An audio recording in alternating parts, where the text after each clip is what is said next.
diberikan. Perkenalkan, nama saya Angelika Oran dari Jemaat Gemini Sion Taraita, wilayah Lamongan II. Berbicara tentang Roh Kudus, pertanyaan saya, apakah semua orang bisa memiliki Roh Kudus dan bagaimana cara kita mendapatkan Roh Kudus itu? Terima kasih. Ya, baik. Ini pertanyaannya ya, saudara-saudara ya. Apakah semua orang bisa memiliki Roh Kudus? Kedua, bagaimana kita mendapatkannya? Ya, bagus ya. Sebetulnya sudah terjawab sih dalam pertanyaan yang kemarin, dalam live streaming kemarin ya. Ya, saya sudah jawab dengan utuh dan lengkap itu. Nanti juga mungkin bagian itu akan dipotong dan akan diunggah tersendiri ya. Tapi baik, saya akan memberikan sedikit catatan di sini. Yang pertama, saya katakan kemarin bahwa Roh Kudus itu Allah yang Maha Hadir. Pribadi ketiga Tritunggal. Maka dia hadir di mana-mana saja, termasuk hadir dalam diri orang tidak percaya, tapi mereka tidak sadar karena mereka tidak diselamatkan. Mereka tidak mengenal Kristus. Karena itu, mereka tidak tahu apa-apa, mereka tidak sadar apa-apa, bahwa Roh Kudus hadir dalam diri mereka. Mereka tidak mempunyai hubungan yang hidup dengan Allah, dengan Kristus, dengan Roh Kudus. Ya, itu kehadiran Roh Kudus secara umum. Karena Roh Kudus adalah Allah yang maha hadir. Ya, tetapi bagi orang Kristen, Roh Kudus itu hadir secara khusus. Ya, dia hadir secara khusus dan diam di dalam diri kita dan kita tahu bahwa dia ada bersama kita. Kita sadar bahwa dia ada bersama kita. Nah, kalau Anda mengaku Kristen, Anda mengaku diri Kristen, tapi tidak tahu dan tidak sadar kalau Roh Kudus ada dalam diri Anda, wah ini berbahaya. Saya khawatir Anda belum dilahirkan kembali. Anda belum diregenerasi, belum dilahirkan kembali. Ya, setiap orang percaya sejati, dia sadar Allah Roh Kudus itu ada dalam dirinya. Dan dengan demikian Allah Tritunggal ada di dalam dirinya, bersama-sama dengan dia. Saya pergi kemanapun, kesadaran ini selalu ada. Saya khotbah, saya berada di rumah, saya mengajar atau melakukan apa saja, selalu dengan kesadaran Tuhan ada bersama saya. Roh Kudus berdiam dalam diri saya. Ya, maka kapanpun saya bisa berkomunikasi dengan Tuhan. Tidak harus dalam doa yang formal, tidak. Ketika saya berjalan, mungkin saya merasa ada sesuatu bahaya. Saya bisa berkata secara informal. Tidak usah masuk kamar berlutut dulu. Atau masuk kamar duduk baik-baik, lipat tangan dulu baru berdoa. No, tidak. Pada saat berjalan, saya secara informal bisa berkata, Tuhan Yesus tolong saya. Bapa di surga, pimpin hambamu ini. Ini ada bahaya besar ke depan ini. Tuhan tolong saya. Roh Kudus kiranya engkau pimpin saya. Kenapa bisa seperti itu? Karena saya sadar Roh Kudus Allah ada bersama saya, di dalam diri saya. Allah Tritunggal itu berhuni dalam diri saya. Kalau Roh Kudus ada dalam diri saya, maka otomatis Bapa dan Anak, yaitu Yesus Kristus itu berhuni dalam diri kita. Karena ketiga pribadi ini tidak bisa dipisah. Satu hakikat adanya, satu substansi adanya. Saudara paham ya? Maka kehadiran Roh Kudus secara khusus dalam diri orang percaya itu sangat-sangat disadari oleh orang percaya. Sangat-sangat disadari oleh orang percaya. Ya, jelas ya. Tapi ada bahaya. Ada orang yang sebetulnya merasa Roh Kudus diam bersama dia, tapi bukan Roh Kudus, roh setan yang bersama dia. Yang berpura-pura menjadi Roh Kudus. Ya. Paulus berkata apa? Iblis bisa menyamar menjadi malaikat terang. Setan bisa menyamar seolah-olah dia adalah Roh Kudus, bisa. Seolah-olah dia adalah malaikat terang. Sangat-sangat berbahaya. Nah, Roh Kudus palsu ini biasanya itu bertentangan dengan Alkitab. Misalnya dia menyuruh orang dengan kata-kata yang mendikte, itu pasti bukan Roh Kudus itu. Ya, saya pernah mengalami seperti itu sih, ya. Saya pernah dulu berada dalam gerakan karismatik, jadi saya tahu luar dalamnya karismatik itu tahu. Saya bahkan bisa bahasa roh yang lebih kaya dari yang sikira beraba itu. Tapi sudah saya anggap itu bahasa roh palsu. Saya lebih kaya, bukan sikira beraba, bukan. Oh, lebih kaya. Tapi itu bukan bahasa roh, itu palsu. Saya yakin itu pekerjaan setan. Ya, jadi apa namanya? Roh Kudus palsu ini kadang-kadang dia memimpin orang bahkan untuk hal-hal yang sepele, yang sebetulnya tidak terlalu penting untuk dia arahkan kita. Karena kita pun sebetulnya dengan bijaksana kita sebagai manusia saja bisa melakukan itu. Ya, dan sering itu seperti mendikte dan menjadikan kita sebagai robot. Ayo jalan ke arah sana. Itu jelas, seperti jelas sekali suaranya di telinga. Bilang kepada Bapak itu sering itu kesaksian pendeta-pendeta karismatik kan seperti itu.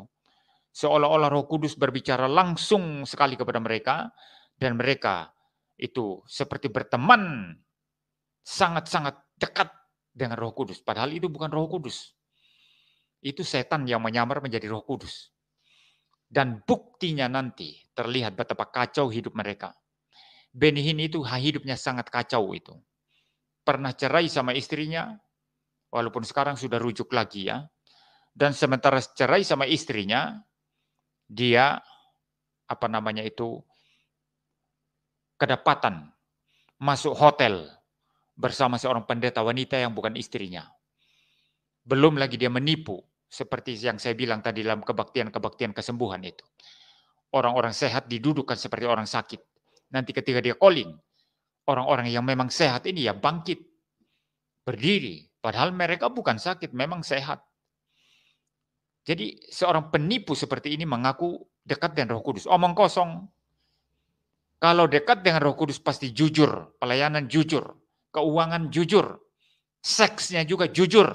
Ya, itu pendeta-pendeta karismatik itu. Dengar ini anak-anak muda, ya. Ini yang mendengarkan saya ya.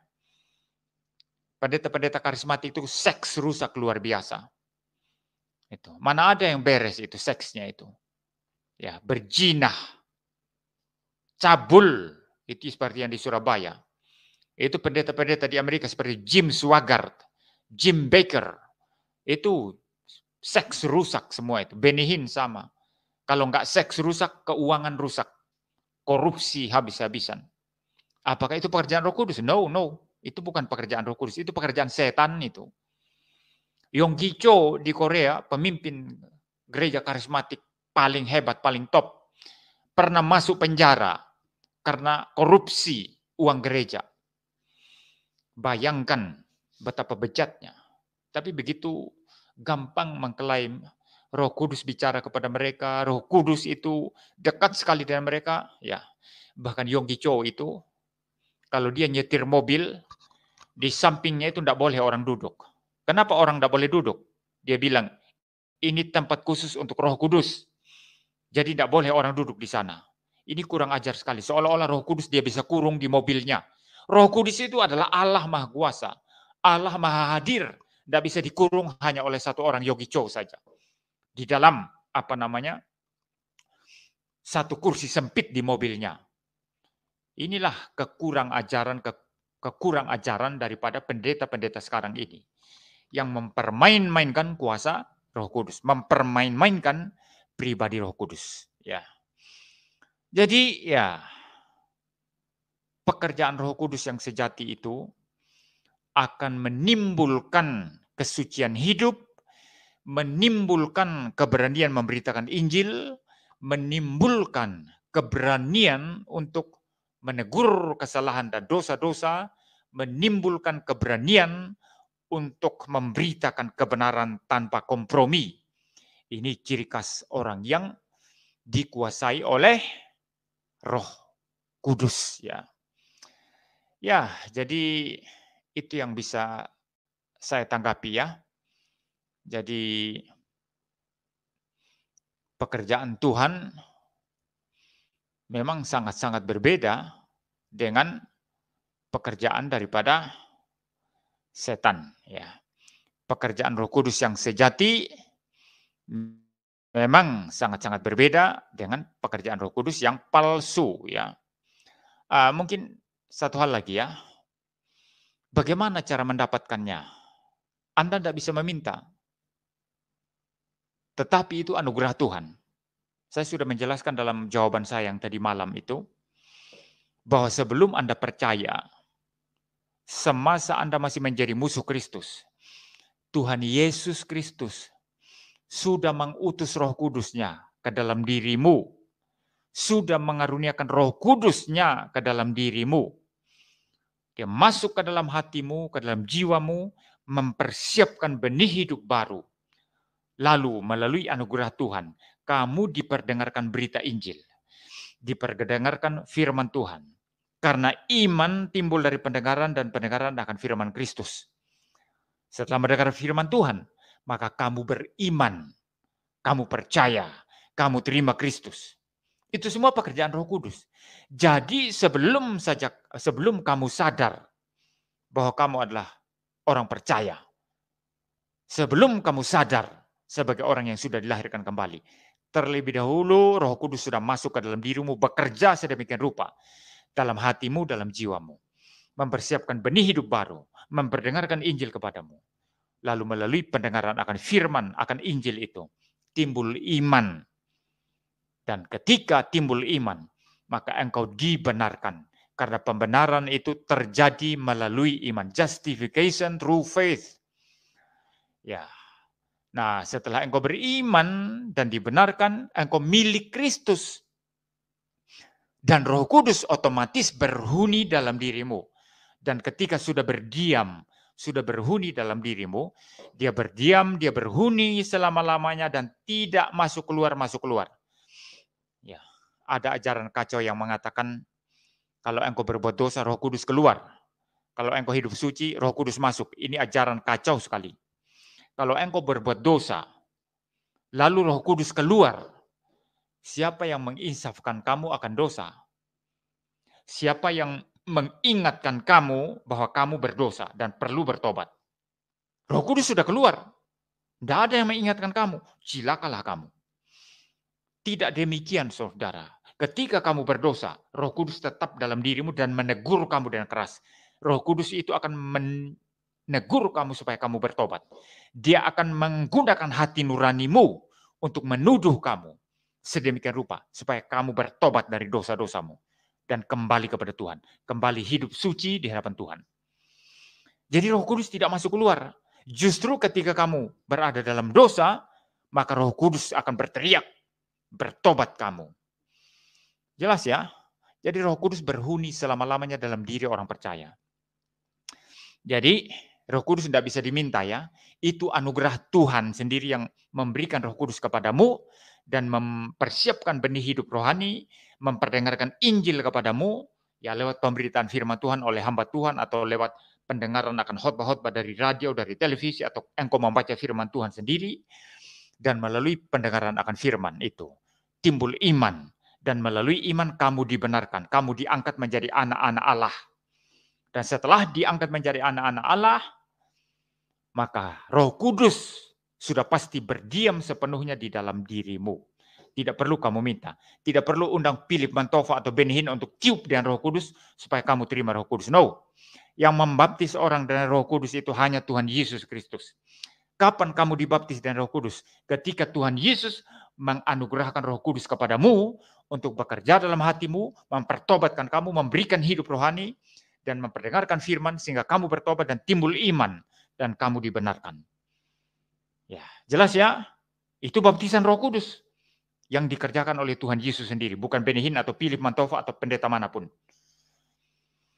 Jelas ya? Mudah-mudahan pengajaran saya ini sangat jelas dan sangat lugas ya.